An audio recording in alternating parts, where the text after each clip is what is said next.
Incorporate किया गया। Sir, इसी सदन में मैंने कई दफा सवाल पूछे कि उन आंकड़ों का क्या हुआ, तो कहा गया कि आंकड़ा करप्ट हो गया।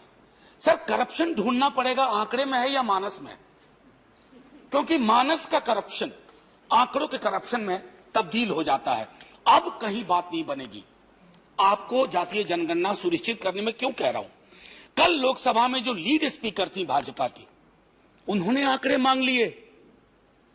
वो फ्राइडियन स्लिप मैं नहीं मानता हूं, वो फ्राइडियन स्लिप नहीं था, वो अंदर की आवाज थी जो हर बहुजन चिंता का व्यक्ति जमीन से महसूस कर रहा है। अतः उस चिंता को दरकिनार मत करिए। आंकड़े चाहिए। आंकड़े क्यों चाहिए ये मैं आखिरी में कहूंगा। अभी हाल के दिनों में मैं बताऊं सर, मैं जिस राज्य से आता हूं वहां एक मांग बलवती हो उठी। वो मांग है कि साहब पता चलना चाहिए कि मिट्टी कौन ढो रहा है, गिट्टी कौन ढो रहा है, ठेला कौन चला रहा है, शहरों में आकर के छोटे छोटे काम कौन कर रहा है।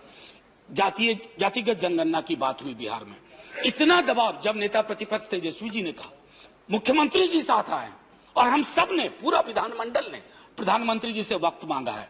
हमें उम्मीद है कि प्रधानमंत्री जी इतने महत्वपूर्ण सवाल पे वक्त देंगे ताकि लोगों की चिंता से रूबरू हो सके, और मैं समझता हूं कि ये बेहद आवश्यक है। Sir, many things were said by Abhishek Manu Singhvi ji. Sir, कतार हम बढ़ाने को स्वतंत्र होंगे, राज्यों को दिया है, फेडरलिज्म का आपने सम्मान किया है, बड़ी खुशी हुई कि सहकारी संघवाद बोलते थे, कम से कम कभी याद तो आया। तो वो जो एक चीज है कि सर कतार बढ़ेगी, लेकिन आपने क्या किया हुआ, टोपी पहनाई हुई है 50 की, इस टोपी को हटाना होगा सर। ये टोपी अधिकार के प्रस्फुटन के राह में बाधा है, ये टोपी सर्वांगीण प्रतिनिधित्व के राह में बाधा है। मंत्रालय, सचिवालय, विश्वविद्यालय से लेके कहीं भी देख लीजिए, प्रतिनिधित्व अभी भी अत्यंत ही आंशिक है महोदय। और ये सिर्फ मेरे दल और मेरी चिंता का विषय नहीं है सर। एक नीति आयोग में एक मेरा मानना है कि नियत प्रकोष्ठ भी होना चाहिए। नीति आयोग में नियत प्रकोष्ठ की बेहद आवश्यकता है, क्योंकि भारतीय लोकतंत्र की कल्पना न्याय और खास तौर पर सामाजिक न्याय के बगैर नहीं हो सकती है। और यह सांकेतिकता नहीं हो सकती है कि इतना मंत्रिमंडल का विस्तार हुआ, फलाना फलाना फलाना फलाना।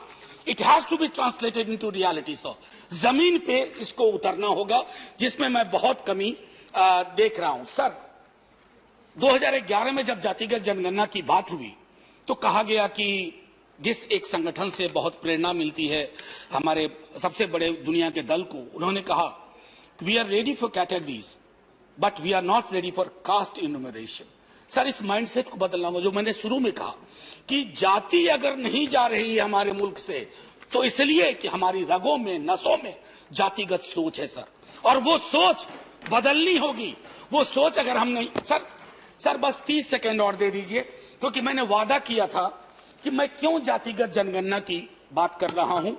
और मैं आखिरी में सर, सिद्धलिंगैया हैं कन्नड़ पोएट, उनकी एक हिंदी में अनुदित कविता मैं छोटे में 1 मिनट में पढ़ दूंगा।